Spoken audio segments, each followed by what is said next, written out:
Matagal ng problema ng mga motorista ang pagbabaha. Pero kung ang sasakyan mo ay amphibious, kahit sa baha ay aandar ito. Imbis na maging harang, magiging daan ng tubig.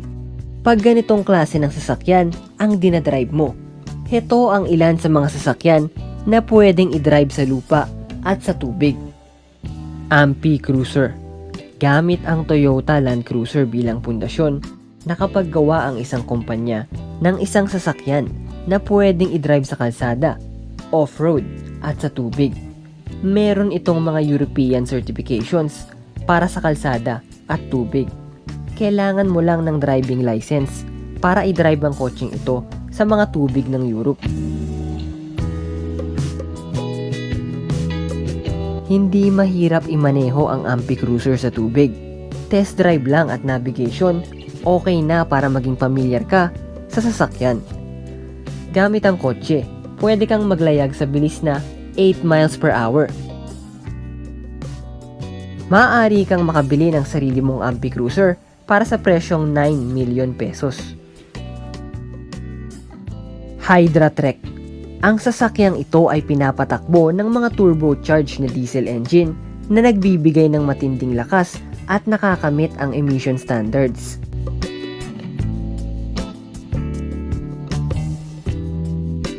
Efficient din ang fuel consumption ng mga nasabing engines. Amphibious ang sasakyan, kaya kaya niyang lumutang sa mga malalalim na tubig. Nagpro-provide ng access ang Hydra-Trek sa mga lugar kung saan hirap magmaneuver ang mga truck at bangka, tulad ng mga creek at binahang lugar. Meron ding mga hydraulic drive systems ang sasakyan na nagbibigay dito ng abilidad na umandar sa mga mapuputik at basang terrain. Gawa ang Hydra-Trek sa marine grade aluminum na kayang i-withstand ang mga harsh environments ng maraming taon kahit walang maintenance. Fort Mac. Ilang taon din tinesting ang sasakyang ito bago matapos ang kanyang development. Pinapatakbo ito ng isang 85 horsepower Ford gasoline engine na nagbibigay sa kanya ng abilidad na magbuhat ng mga mabibigat na kargada. Gumagamit ang sasakyan ng 4 na hydraulic wheel motors. Ang drivetrain nito ay pareho ng setup ng isang tangking pang-militar. Dinisenyo ang Fort Mac para magamit ng matagal at para hindi mangailangan ng maraming maintenance. Hafen City River Bus. Ang development at construction ng amphibious bus na to ay tumagal ng 4 na taon. Pero hindi naging sayang ang panahon na yun dahil ginagamit na ang bus ngayon para isakay ang mga turista na gustong madiskubre ang mga nakakamanghang lugar sa lungsod ng Hamburg sa Germany. Perpekto ito para sa syudad na matatagpuan sa paligid ng Elbe River dahil karamihan sa mga magagandang lugar na binibisita doon ay malapit sa mga tubig. Amphibus. Sa syudad ng Rotterdam sa Netherlands, merong tinatawag na splash tour kung saan tinutur ang mga turista sa mga interesting na lugar sa lungsod. Hindi lang sa lupa ginagawa ang tour, kundi pati na rin sa tubig. Hindi mo kailangang sumakay sa bangka para sa tour na ito.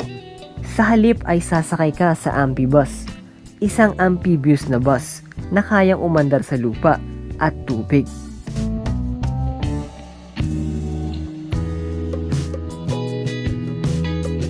Binase ang bus sa chassis ng Volvo at ginawa ito ng kumpanyang Dutch Amphibious Transport Vehicles. Para lumutang ito, meron itong hull at flotation airbags. Nakakamit ng bus ang propulsion sa tubig gamit ang mga water jets. Kaya nitong tumakbo ng 60 miles per hour sa lupa at 9.2 miles per hour sa tubig. Ang isang amphibus ay nagkakahalagang 40 million pesos. Aquada.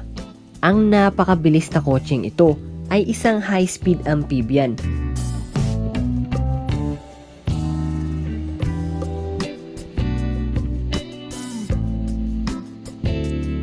na kayang umandar ng mas mabilis pa sa 100 miles per hour sa lupa.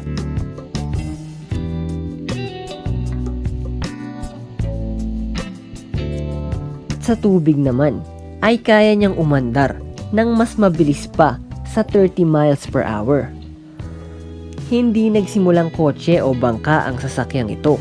Simula pa lang ay dinisenyo na ang Aquada na maging magaling ang performance sa tubig at sa lupa.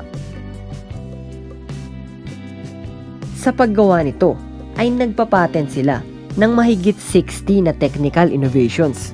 Ang engine ng sasakyan ay Rover K Series 24 Valve V6 at ang kanyang maximum power output ay 175 horsepower.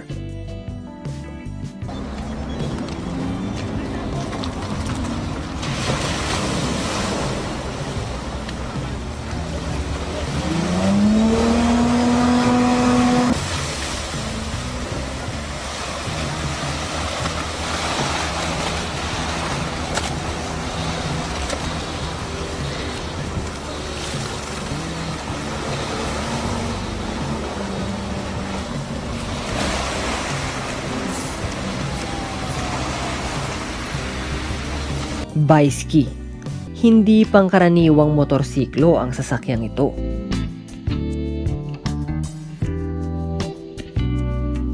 Sa lupa ay pinapatakbo ito ng isang 2-cylinder engine na nagbibigay dito ng abilidad na umandar sa bilis na umaabot sa 80 miles per hour.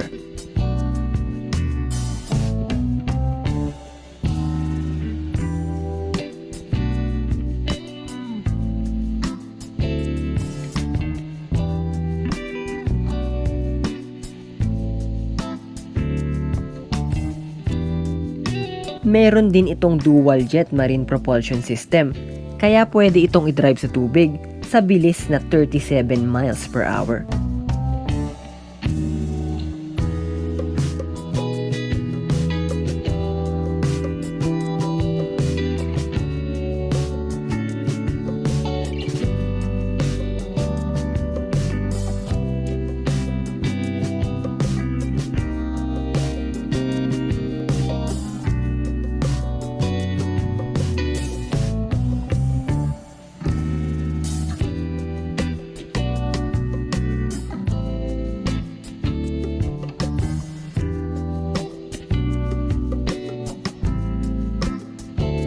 TerraWind. Ang amphibious RV na ito ay nilikha ng kumpanyang Cool Amphibious Manufacturers International.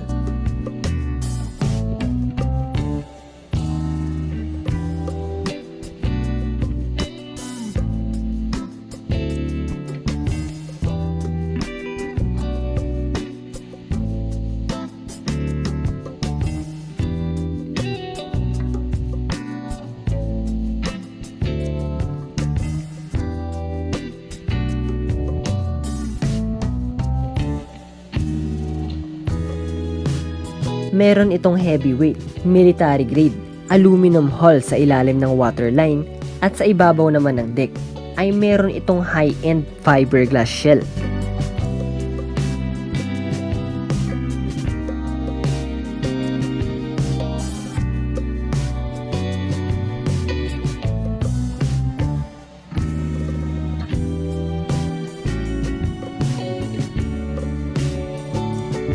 Bukod sa pagiging amphibious, marami pang ibang features ang RV na ito tulad ng GPS, 8-jet whirlpool tub, marble floors at shower. Ang presyo nito ay humigit kumulang 42 million pesos. Pibian. Pinagsama-sama ang truck, bangka at trailer sa sasakyang ito at kaya niyang umandar sa bilis na mahigit pa sa 30 miles per hour sa tubig.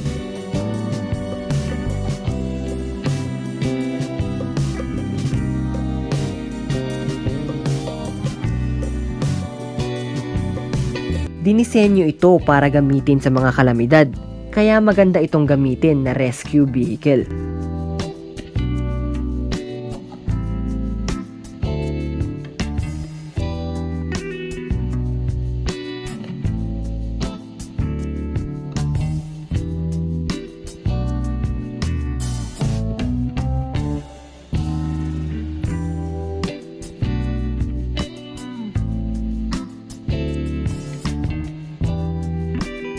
Karamihan sa materyales na ginamit sa paggawa ng Pibian ay carbon fiber.